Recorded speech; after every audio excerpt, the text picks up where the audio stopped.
So today we got a question from a bro who wants to know, yo, Elliot, I've always been the nice guy, he says, putting others first, avoiding conflict, and trying to keep everyone happy. He says, but I feel like people don't respect me, and now I'm starting to resent it. How do I set boundaries for myself and stand up without feeling like a jerk? Great question, man. And, the first thing that came to my head when I read your question was like, you want to change yourself. And I get it because, like, when we don't get what we want in life, or we see the reflection of a part of ourselves that we don't like in life, meaning in the outer world, meaning other people or the results we're getting, we figure, like, then I need to go to work and just change myself. Which makes perfect sense, right? If you don't like what you see in the mirror, then change what's being presented to the mirror.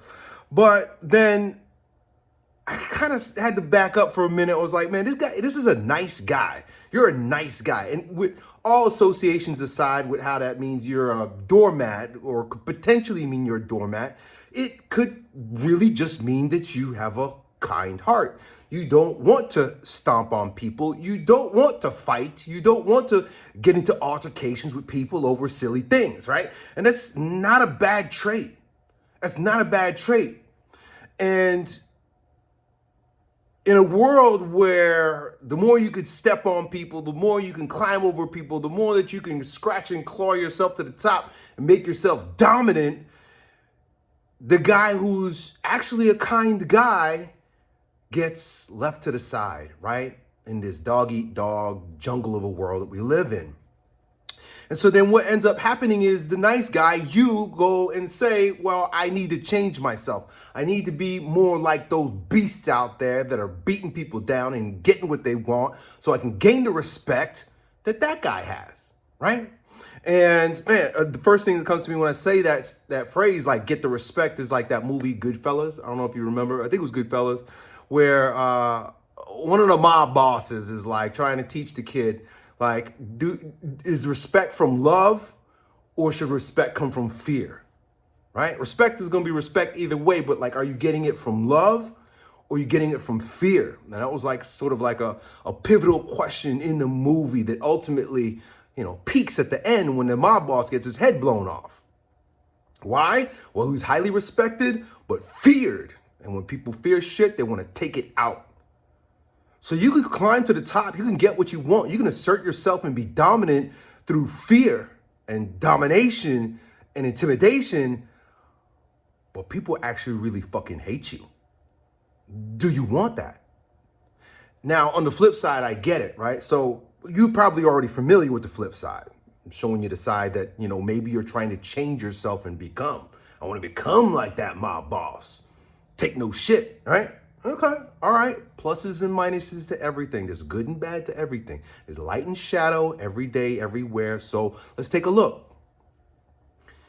You're a nice guy and you're not getting the respect that you think that you're owed.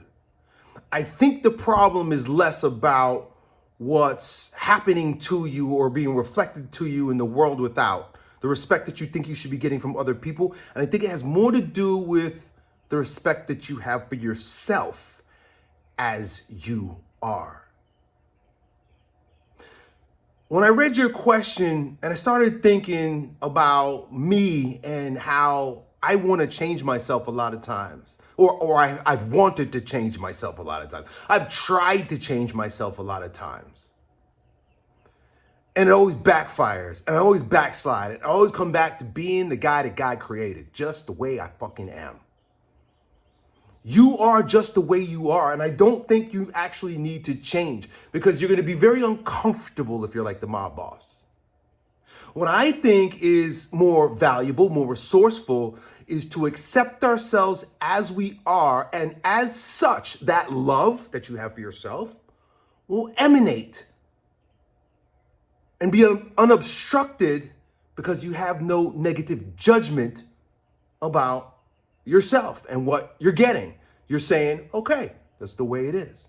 That's the way it is. Kind of letting go, kind of just allowing yourself to be, kind of just accepting yourself as you are, drops the angst and the anxiety and the need for something else. Like an apple tree, apples, an orange tree, oranges. If the apple tree is not satisfied with the type of creature or the type of bug or the type of pest that it attracts because of its apples, and it says, well, now I need to be more like an orange, you know what's going to happen if it actually does transform itself willfully and becomes an orange tree, like you could make yourself into the mob boss? You're going to attract other kind of bugs, other kind of fungus, other kind of problems that maybe you're not even equipped to handle because it's not who you actually are. You're a nice guy. You're an apple tree. You're going to attract apple tree problems. Everybody attracts problems. The mob boss attracted problems. The nice guy attracted problems. You're not going to get away from problems. And even if you do get the respect that you think that you want, like I said before, it's going to come from a place that you're not willing to handle. Can you imagine people were afraid of you? Right? And I'm not saying good or bad. I'm saying you. Like, I know what it feels like for people to be afraid of me. I'm kind of a tough guy, and I walked around with a scowl on my face in high school, and so forth. I'm kind of fucking scary sometimes. That comes with its own problems, because the people who respect you out of fear is fucking fugazi. And the minute you slip, the minute your mask slips, or the minute you just stumble a little bit, people are waiting there ready to just knock you back over and laugh in your face and say, "Ha, there you go, tough guy." They're gonna fucking hate you, and it's not gonna be great. Or stay the apple tree and attract the problems and just be fine with the problems, the pests and the funguses and the issues that are associated with being an apple tree, but at the same time recognize that apples are fucking great. Apples taste great. Apples are amazing. It's funny, tonight I was woken up this morning thinking about apples. I was thinking about how much I fucking love apples. Kind of weird. I love apples. And there's going to be people that actually really love your apples.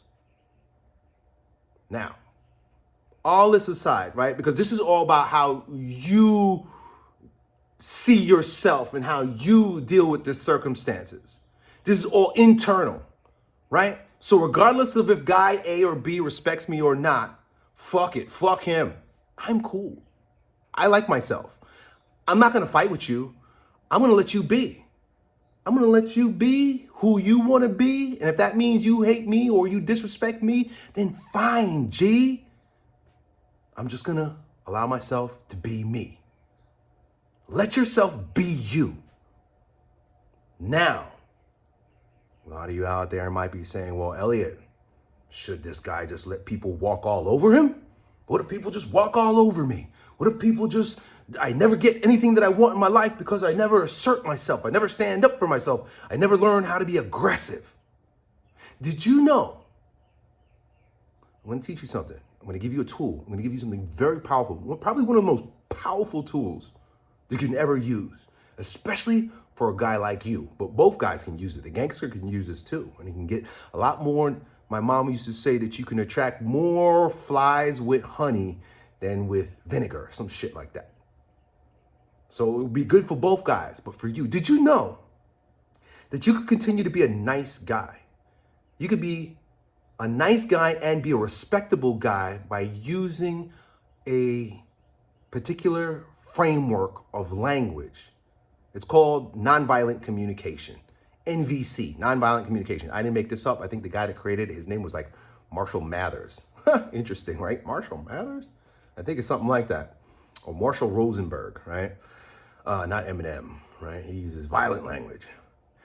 And it's a way to get what you want in the most logical way possible. Because like, okay, back to your question, you said, I feel like people don't respect me. Do you know that actually doesn't mean anything? You feel like people don't respect you.